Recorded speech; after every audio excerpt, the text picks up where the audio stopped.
गोलाकार पोळी लाटणं ही एक कलाच आहे. अशा प्रकारे ही जी पोळीची आपण पूड करतो त्याला पुडाला आपण तेल लावून घेतलं की हा त्रिकोण तयार होतो. मग या त्रिकोणापासून गोल कसा बरं करायचा? तर काय करायचं, हलक्या हाताने प्रत्येक कॉर्नरला 3 कॉर्नर्स आहेत तर त्या 3 कॉर्नरला त्याला गोलाकार असं फिरवत जायचं. बघा तुम्ही बघताय मी डाव्या हाताने फक्त थोडासा जोर देते आणि त्याला पसरवते गोलाकारामध्ये. तर अशा प्रकारे ती गोल लाटत जायची. उजवा हात फक्त मी सपोर्टसाठी ठेवलेला आहे. पोळी मधोमध जी आहे ती जोरात लाटायची नाही, बाजूबाजूनी अशी व्यवस्थित गोलाकार करून घ्यायची आणि मग नंतर मधून थोडंसं मधल्या भागातसुद्धा लाटणं फिरवून घ्यायचं. हलक्या हाताने पोळी लाटली की ती छान फुगतेसुद्धा आणि मऊसुद्धा राहते. अशा प्रकारे या त्रिकोणापासनं आपण गोल अशी पोळी तयार केलेली आहे. मस्त आपण ती शेकून घेऊया.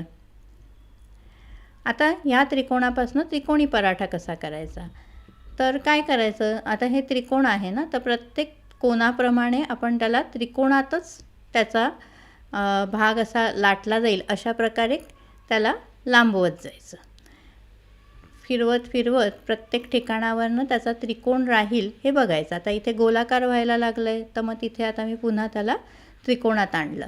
अशा प्रकारे आपण त्याला त्रिकोणाचा आकार देत राहायचा. लाटताना लक्ष ठेवलं की आपल्याला लक्षात येतं प्रत्येक कोणाकोणाकडनं आपण त्याचा आकार त्रिकोणी राहील याचा प्रयत्न करायचा.